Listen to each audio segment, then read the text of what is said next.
The sky over Seoul glowed red like the inside of a furnace. Dr. Kim Hannah pressed her hands against the thick glass window of the underground laboratory, watching her city die above her head. The alien ships looked like floating pieces of molten metal, their hulls glowing bright orange as they rained fire down on everything below. "Hannah, we need to move now," Dr. Park Jin-woo shouted from across the room. His fingers flew over the computer keyboard, copying years of research onto small storage devices. Sweat dripped down his face even though they were 50 meters underground. The Pyrethy had arrived 3 days ago. At first, people thought the burning lights in the sky were meteors. Then the ships revealed themselves, massive and terrible, like flying volcanoes. They spoke to Earth in broken human languages, demanding surrender. When the governments refused, the burning began. Surface temperature now at 800 degrees Celsius, called Lee Min-ho from his monitoring station. His voice shook as he read the numbers. "The concrete is melting up there. All our military bases are gone. The jets melted before they could even take off." Hannah closed her eyes for a moment. Her apartment was up there somewhere, turned to liquid rock. Her favorite coffee shop, the park where she walked every morning, the university where she had spent 10 years perfecting her life's work, all of it was now part of a sea of lava. But her work might save them all. The cryogenic preservation system had been designed to freeze human organs for transplant surgery. She had discovered how to create temperatures so cold that molecules almost stopped moving completely. Absolute zero, the point where even atoms barely vibrated.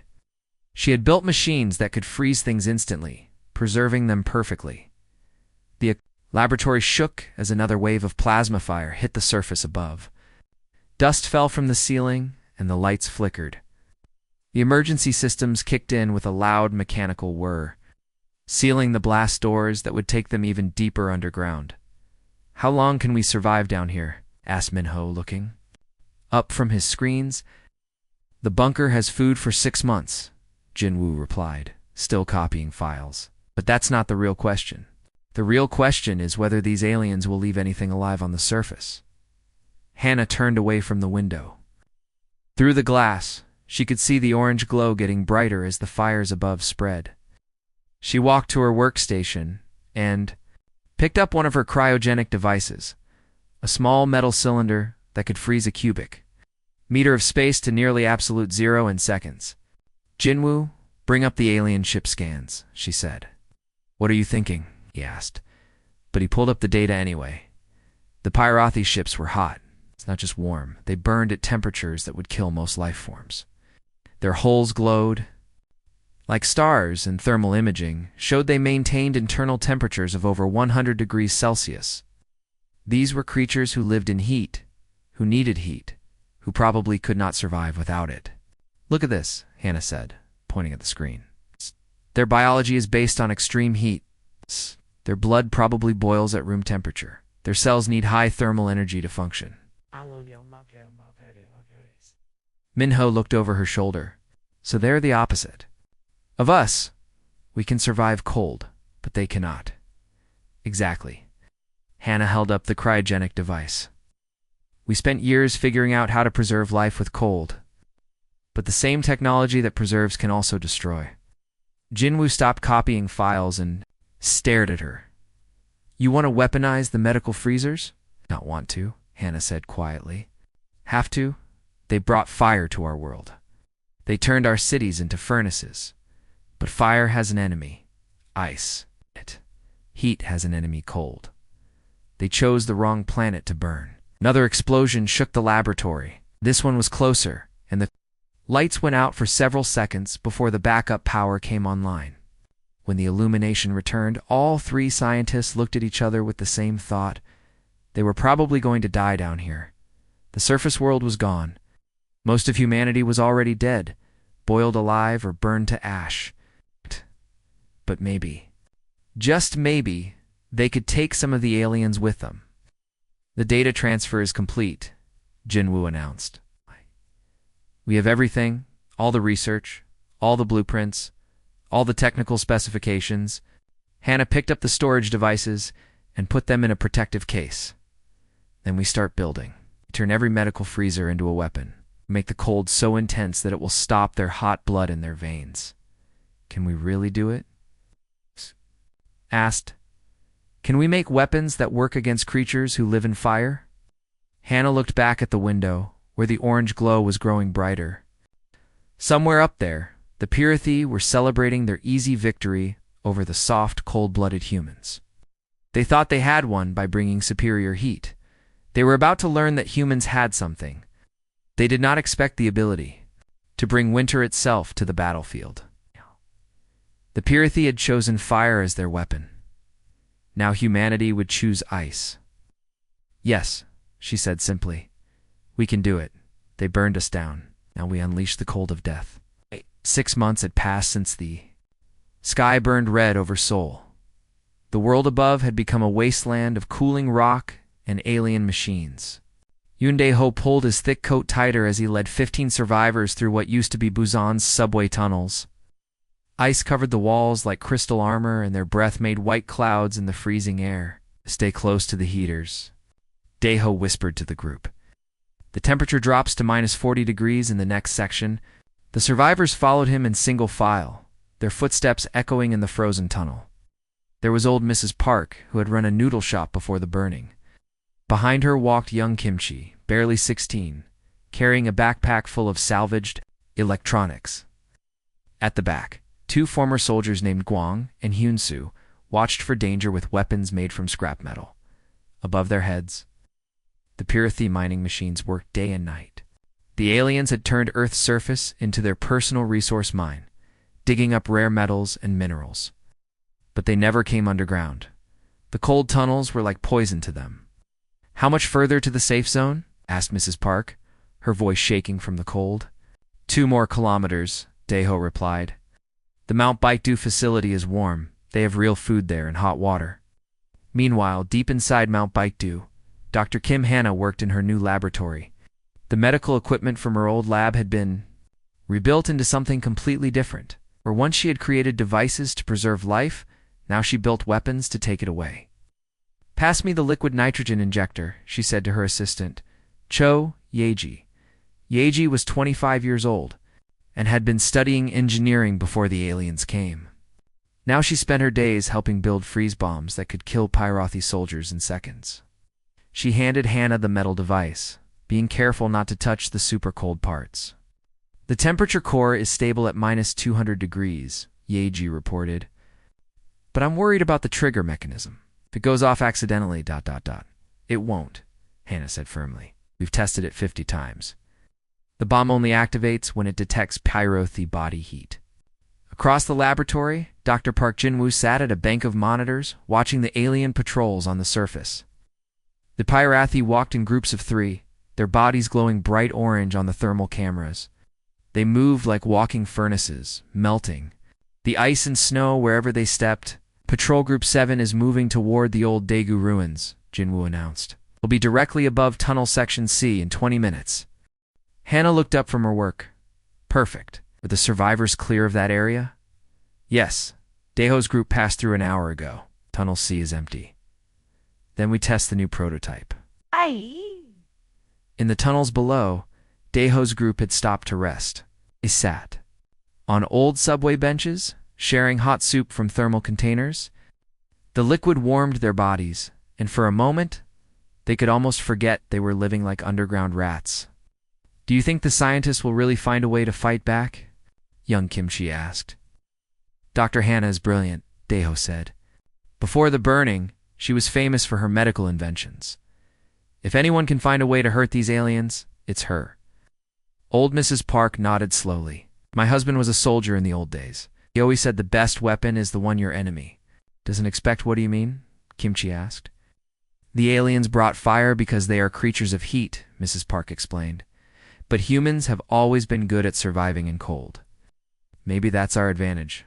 High above them, the Pirathi patrol was walking directly over Tunnel Section C. The 3 aliens moved with confidence, their superheated bodies protected by armor that glowed like molten metal. They had conquered dozens of worlds using their superior heat technology.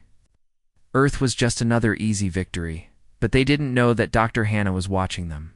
Activating test device now, she announced to her team. She pressed a button on her control panel. In Tunnel Section C, a small metal cylinder suddenly burst open, releasing a cloud of supercooled gas. The temperature in the tunnel dropped from -40 to -250 degrees in less than 3 seconds. On the surface above, the 3 Pyrathi soldiers suddenly stumbled. Their glowing bodies began to flicker like dying light bulbs. The extreme cold rising from below was affecting their heat-based biology. "It's working," Jinwoo said, watching his monitors. "Their body temperatures are dropping fast." One of the aliens fell to his knees, then collapsed completely. The other 2 tried to run, but their movements were getting slower and slower as the cold sapped their strength. Within minutes, all 3 were motionless on the frozen ground. "Confirmed kills," Hannah announced to the laboratory. "The freeze. Bombs work." Cho Yeji smiled for the first time in months.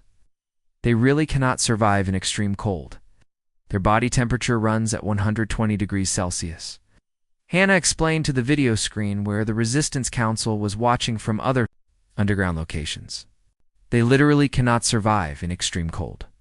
We've found their weakness." The news spread quickly through the underground network.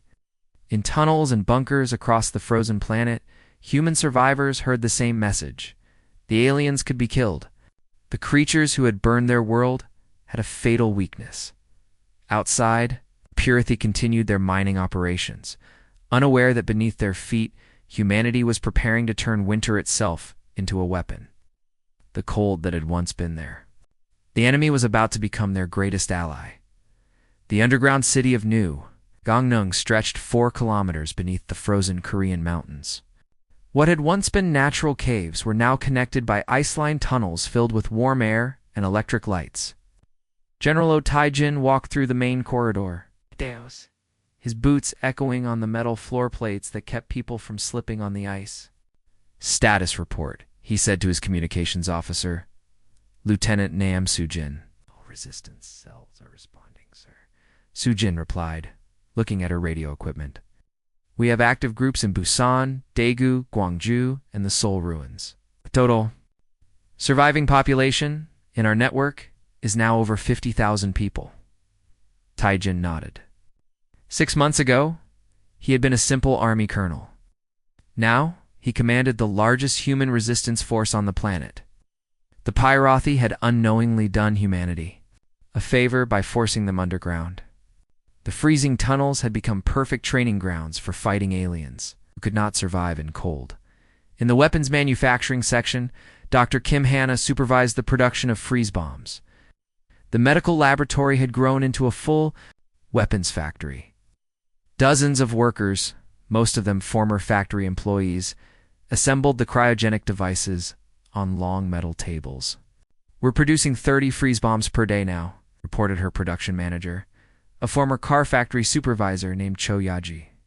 "The liquid nitrogen supplies are holding steady, and we figured out how to make the trigger mechanisms from salvaged cell phone parts." Hannah picked up one of the finished bombs. It looked like a metal thermos bottle, but inside was technology that could create a blast of -250-degree air. Each bomb could freeze everything within a 50-meter radius. In less than 10 seconds? What about the new ice vehicles? "Kong Minji's team finished the first prototype yesterday," Yaji replied. "Want to see it?" They walked to the vehicle workshop, where 23-year-old engineer Kong Minji was working on a strange-looking machine. It looked like a cross between a snowmobile and a tank, with thick insulation and heating elements built into the driver's cabin. "The ice runner can travel at 60 kilometers per hour across frozen terrain," Minji explained proudly. "It runs on a battery system powered by geothermal energy from the mountain. The outer hull is designed to radiate extreme cold, so any Pyrathi who touch it will freeze instantly." "How many can you build?" Hannah asked. "With our current resources, maybe 5 per week," Minji replied. Right. "But if we can get more materials from the surface ruins, we could double that." 300 kilometers away, on Jeju Island, the first real test of their new weapons was about to begin. The island had been turned into a Pyrathi mining base with alien structures covering what used to be beautiful beaches and mountains. But hidden in the volcanic caves, 200 human survivors had built their own small resistance cell. Lim Xiochin crouched behind a frozen rock formation, watching 3 Pirathi scout ships hover over the ruins of Jeju City. The alien vessels glowed bright orange, their heat signatures visible even through his crude thermal goggles. In his hands, he held one of Dr. Hannah's freeze bombs. "This is Wolfpack Leader," he whispered into his radio. "Target ships are in position, preparing. To test the new toys?" "Copy that, Wolfpack," came the reply from New Gangnung. "You were cleared for weapons test. Good hunting." Xiocane activated the bomb's timer and threw it as hard as he could toward the nearest alien ship. The metal cylinder arced through the air and landed on the ship's hull with a soft thud. For 3 seconds, nothing happened. Then the bomb exploded in a blast of white vapor that spread across the alien vessel like spilled milk. The ship's orange glow flickered and died as the extreme cold overwhelmed its heating systems. Ice crystals formed across the hull, and the ship began to wobble in the air. "What the hell?" one of the other resistance fighters whispered. The Pirathi ship fell from the sky like a stone, crashing into the frozen ground with a sound like breaking glass. The other 2 ships tried to move away, but Xiochin's team was ready with more freeze bombs. Within minutes, all 3 alien vessels lay motionless on the ice, their crews frozen solid inside their cockpits. "Confirmed kill." Xiochin radioed back to headquarters. 3 ships down, the freeze weapons worked better than expected. The news spread through the resistance network like wildfire. In underground bunkers across the Korean peninsula, human survivors, who had been hiding for months, suddenly began to hope again. The aliens, who had seemed invincible, were actually vulnerable to something humans had in abundance: cold. In the tunnels beneath Seoul, Yoon gathered his group of survivors around a small heater. Young Kimchi looked up from the radio. With excitement in his eyes, "Did you hear that?" he asked. "They shot down 3 alien ships with freeze bombs." Old Mrs. Park smiled for the first time since the burning. "Told you humans were good at surviving in cold weather." Across the frozen peninsula, similar scenes played out in dozens of hidden settlements. Humanity's survivors emerged from their ice caves, no longer prey but predators adapted to a world their enemies could not survive. The Pirathi had made Earth uninhabitably hot, thinking they had won. But humans had learned to make it uninhabitably cold. General Taijin stood in his command center, looking at maps showing resistance activity across the country. Red dots marked confirmed alien kills, and there were more every day. "They brought fire to our world," he said quietly. "Now we bring them ice." The sun rose over the frozen wasteland that had once been Earth. But this dawn was different. In underground bunkers across 6 continents, human resistance fighters checked their watches and prepared for the largest coordinated attack in the planet's history. The Great Freeze was about to begin. General Otaijin stood in the command center beneath New Gangneung, surrounded by maps and radio equipment. His officers waited for his signal, their faces tense with anticipation. Outside, the Korean peninsula lay covered in ice and alien structures, but today that would change. "All units, this is Thunder Command," Taijin spoke into his microphone. "Operation Winter's Wrath begins now. Show these fire lovers what real cold looks like."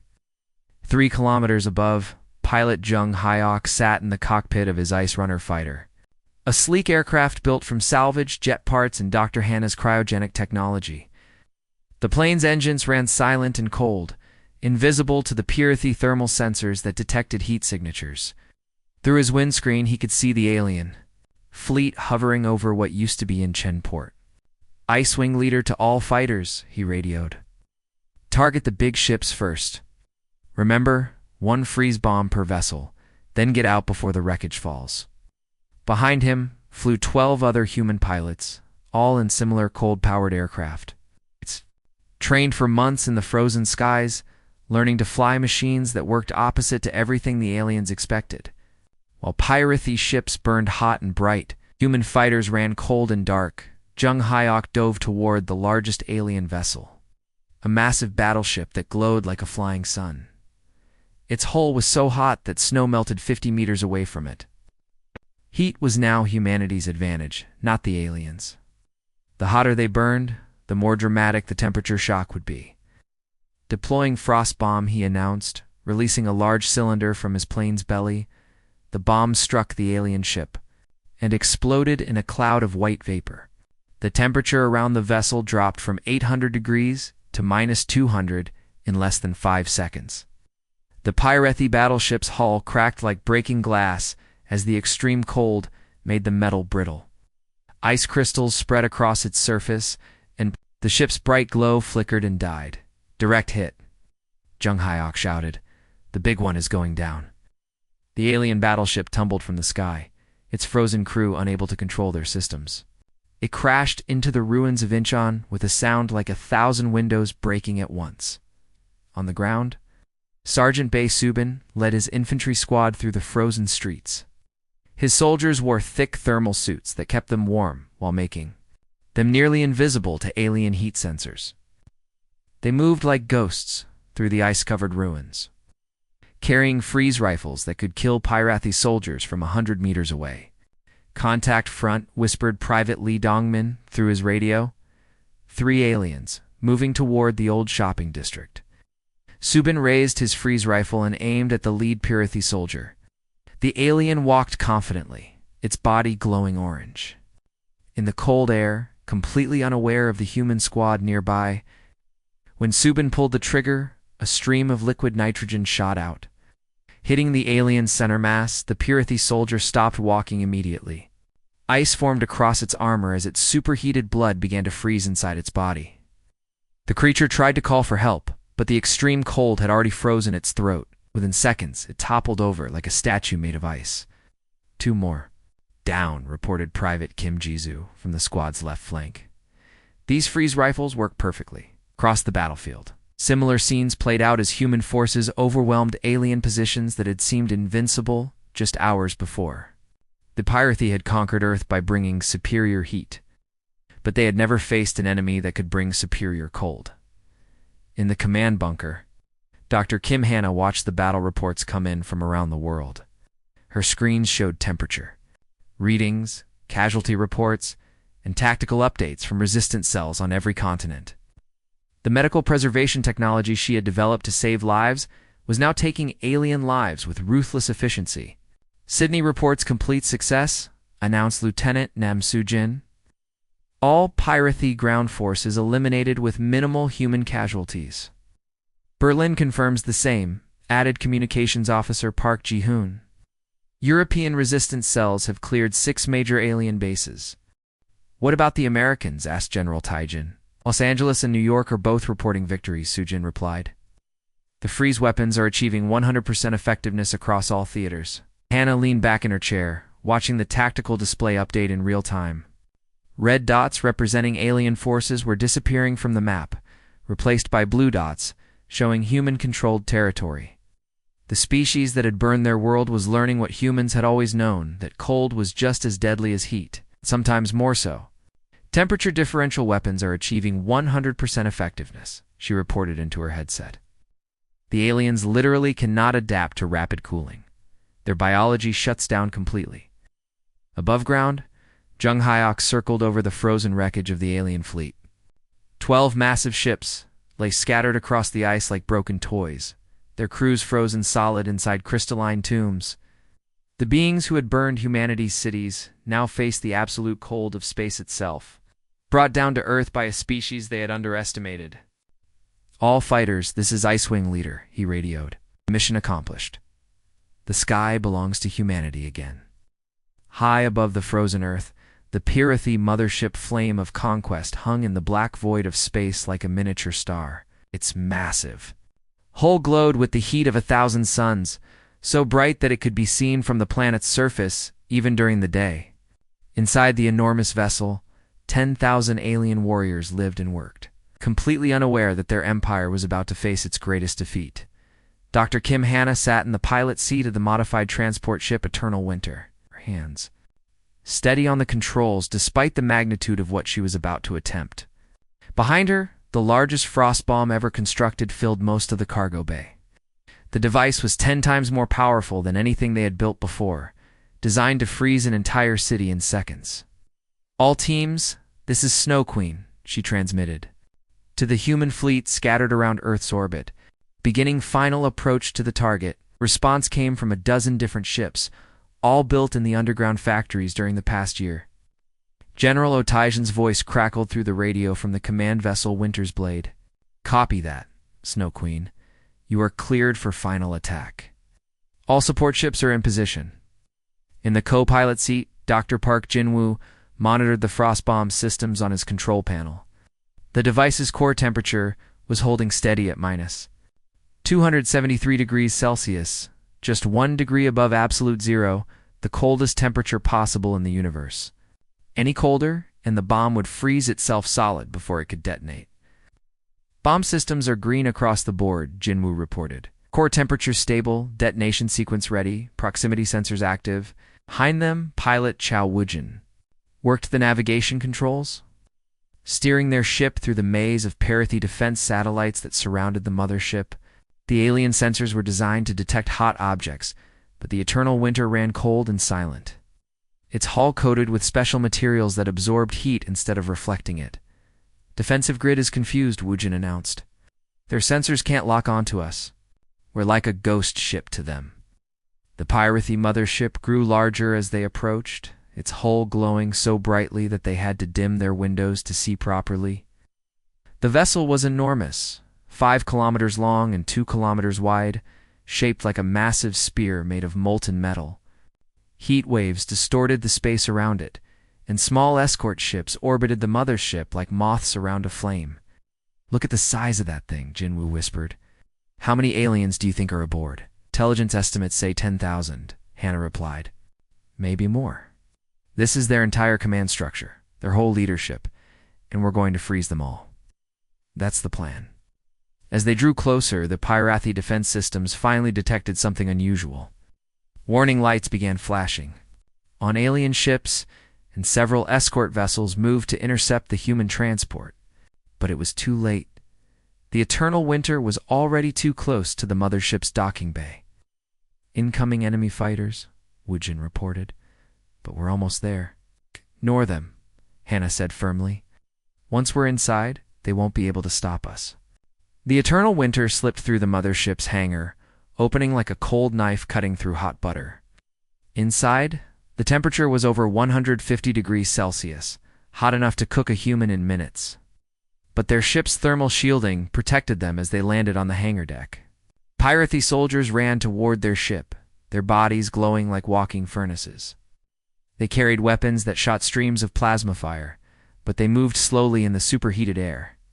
To them, the human ship was just a cold, dark object that had somehow penetrated their defenses. "They're surrounding us," Jin-woo observed, watching the aliens gather outside their ship. "Perfect," Hannah said. "The more of them that are close, the more effective the bomb will be." She reached for the activation switch of the frost bomb. Hand trembled slightly, not from fear, but from the weight of what she was about to do. This single device would either save humanity or fail spectacularly, leaving Earth defenseless against the remaining Parathi forces. "Jin-woo Woojin," she said quietly. "It's been an honor working with you." "The honor is ours, Dr. Hannah," Woojin replied. "You saved our species, we all did," she corrected. "Together." Hannah pressed the activation button. The frost bomb exploded in a sphere of absolute zero that spread through the mothership faster than sound. The temperature dropped from 150 degrees to minus 273 degrees in less than 3 seconds. Parathi soldiers froze instantly, their superheated bodies unable to cope with the sudden, extreme cold. The ship's hull cracked like glass as the metal contracted rapidly.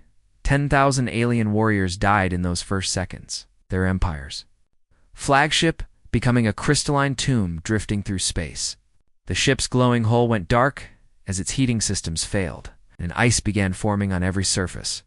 From Earth's surface, human survivors watched through telescopes as the Parathi mothership transformed from a burning star into a frozen monument. The light that had terrorized them for so long finally went out. "This is General Otajan broadcasting to all Parathi forces in this system," came the transmission from Earth. "Your mothership is destroyed. Your invasion has failed. This is humanity speaking to the galaxy. We are the species that weaponized winter itself. To those who would bring fire to our world, know that we have mastered the cold of death, and we are no longer afraid. The frozen hulk of the flame of conquest drifted silently through space, carrying its cargo of ice-covered alien warriors toward the distant stars. Earth was free.